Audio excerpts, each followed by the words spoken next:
points to follow for the best oral presentation. Number 1, be logical when creating your presentation. Think of your presentation as a story. There should be a logical flow, a clear beginning, middle, and end. The structure is crucial because of these 3 important effects in long-term memory. The primacy effect, remembering items at the beginning of a sequence, and the recency effect, the tendency to remember items at the end of a list. There's also the serial position effect, the tendency to better recall for things at the beginning and end of a list.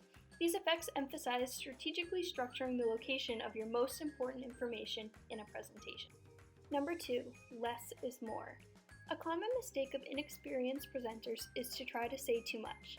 As a result, the main message is often lost. It's crucial that you don't overload the presentation with information and ideas. A side effect of too much material is that you talk too quickly, another ingredient for a lost message.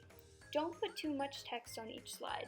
Only put the most important points on the slides and elaborate on each point orally during the presentation. It can be very effective to use animation and visuals during a presentation. The visuals should support what you're saying either for emphasis or with data to prove the verbal point. But do not overload the visuals, as this can actually take away from the presentation and be a distraction.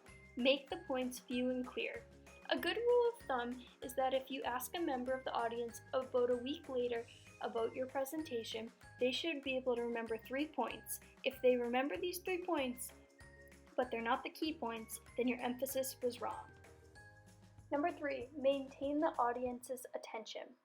Attention is a sort of filter for what sensory info goes on for further processing and what doesn't.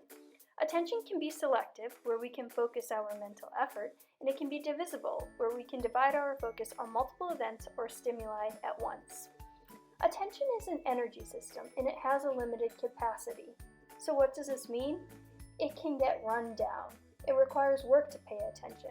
So actually, a brief shift in attention can benefit your audience and give them a boost to refocus on the presentation and be engaged.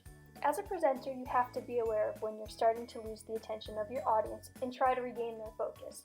Try something like yelling or banging on the desk. This loud noise will shock the audience and make them more alert and engaged and ready to participate. Number 4, practice and time your presentation.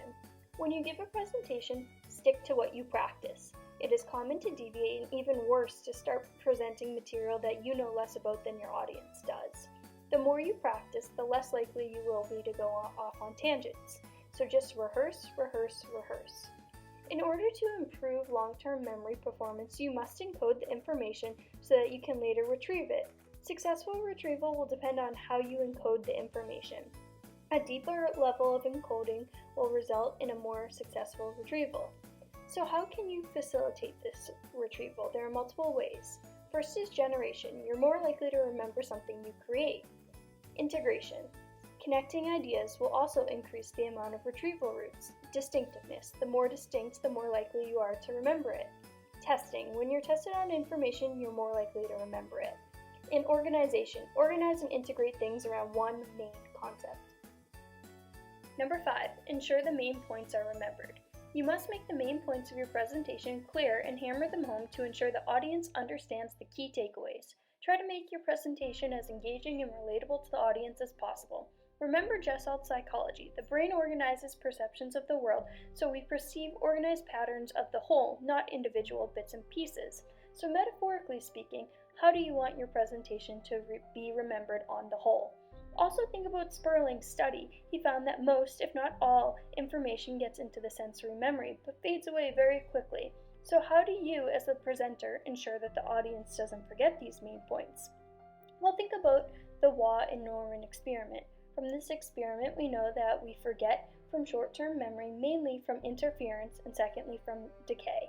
So don't let your audience get distracted. Our short-term memory capacity depends on the complexity of the stimulus. Keep information clear, straightforward, and easily digestible. Finally, restate the main idea multiple times throughout the presentation. This repetition and rehearsal of ideas can help memory performance and embed these key points into our audience so they don't forget.